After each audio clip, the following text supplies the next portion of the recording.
Assalamualaikum and hello everyone. My name is Syaza Husna Binti Saiful Husni. My metric number is BC251430. Today I'm going to present to you about the how cooking unlocks flavor but at what cost. From the subject of FSM3208, the nutrition in food service. My lecturer is Dr. Muhammad Hafiz. Okay, cooking unlocks flavor but at what cost? Cooking is a transformative process. It makes food safer, more digestible and unlocks incredible flavor and aromas. However, the very heat that creates this benefit can also degrade the vital nutrients within our ingredients.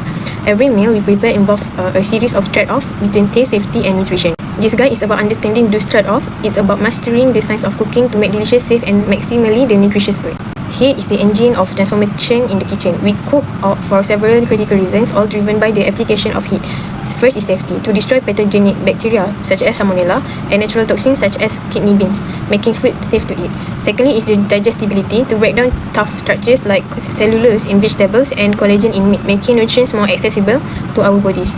And the third one is palatability, to improve flavor, texture and appearance. Heat triggers chemical reactions that create the complex aromas and taste we crave. Lastly is the preservation, to destroy enzymes that cause spoilage, extending the life of food. Next slide is about the understanding the three pathways of heat. Every cooking method uses one or more of these three fundamental heat transfer the principle to transform food.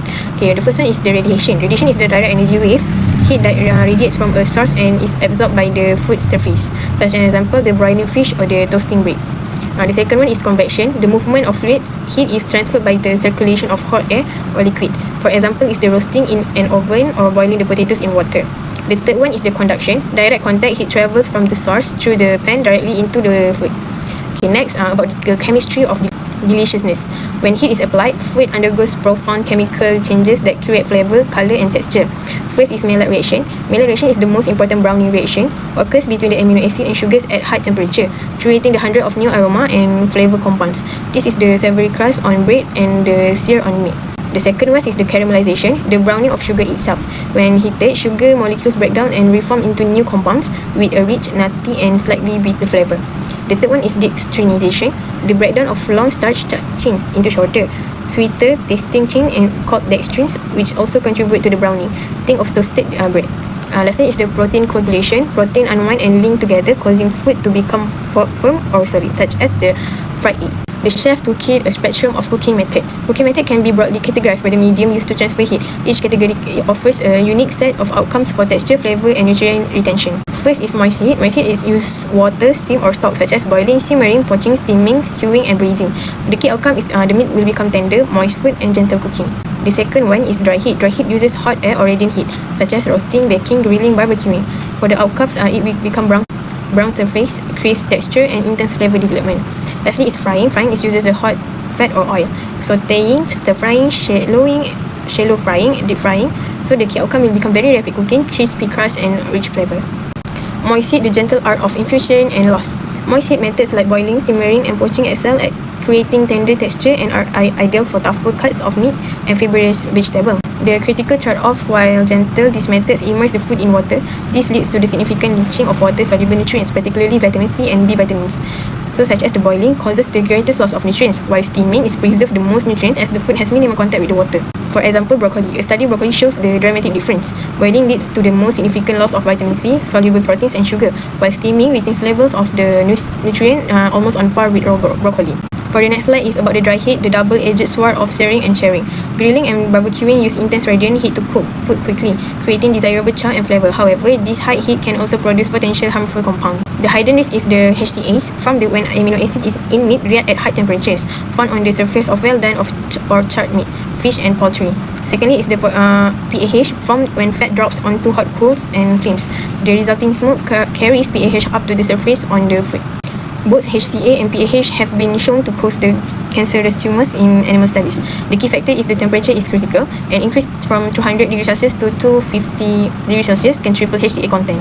Next, we will move to the taming flame, a playbook for safer grilling. You can significantly reduce the formation of HCA and PAH without sacrificing the flavor. Marinate first. Marinade containing lemon juice, herbs and spices like garlic, onion, pepper, paprika can act as a barrier, and their antioxidant compounds can inhibit HCA-PAH formation by up to 70%. Next is control the heat. Cook at low temperature, such as 170 to 200 degrees Celsius, and avoid the direct contact between flames and food. The third one, you can turn frequently. Turning food often prevents any one side from becoming overly charred and building up high concentration of HCA. The fourth one is trim the fat. Removing excess fat from the meat before grilling reduces the amount that can drip and create PAH-laden smoke. Lastly is avoid the char. Do not serve blackened or heavily charred portions of food. Frying. How oil creates the perfect crust. Frying is a process of cooking food by immersing in hot oil, which acts as an extremely efficient heat transfer medium.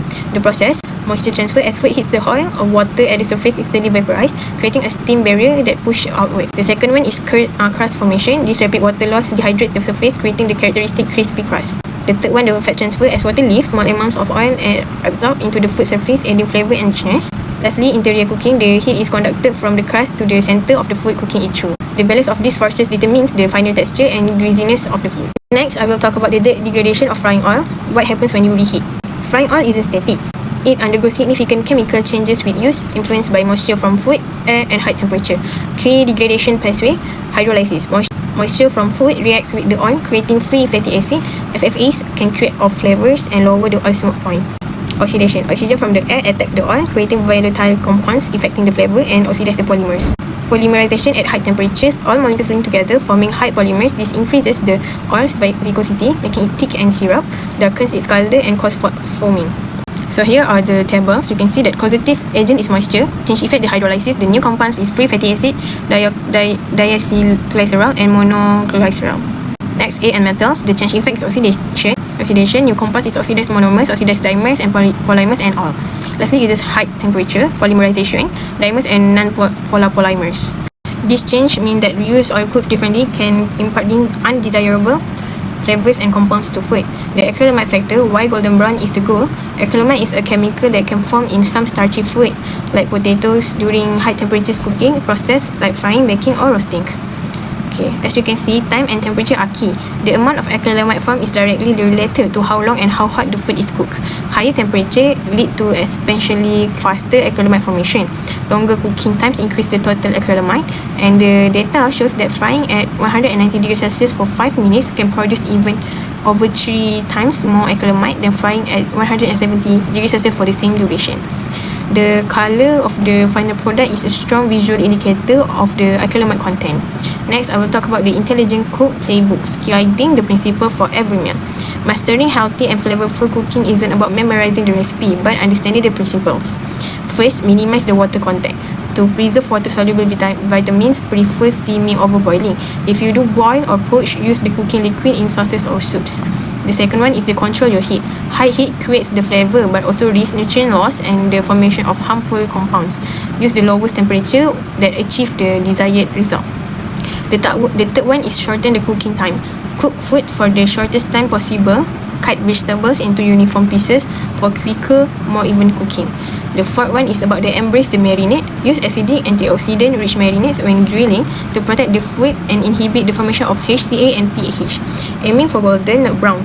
When frying or roasting starchy foods, control the color to minimize acrylamide formation. And lastly is use the fresh oil. Avoid repeatedly reusing the frying oil as it degrades and can transfer negative qualities to your food. Next, I will talk about your culinary toolkit, choosing the right method for the job. Every cooking method represents a choice with distinct consequences for nutrition, flavor, and health. This summary helps you navigate the key trade-off. First one is the steaming method. The nutrient retention is excellent, flavor low, and also the health consideration minimal risk. Consider one of the healthiest method. Next is boiling. Boiling, the nutrient retention is poor, water soluble, which the flavor is low and the minimal risk but significant nutrient loss into water. The third one is roasting or baking. The nutrient retention of roasting is good, the flavor is excellent, but the healthy consideration can form the acrylamide in starchy food at high temperatures.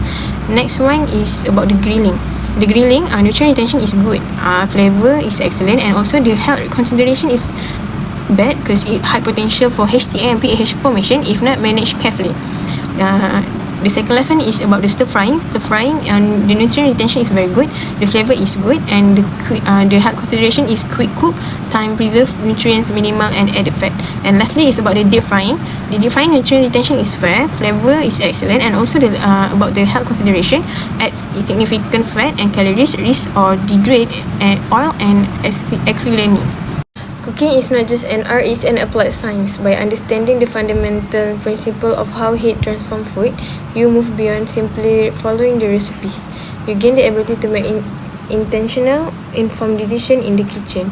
This knowledge allows you to adapt the techniques, solve problems, and consistently create meals that are not only delicious but are also designed to maximize the nourishment they provide.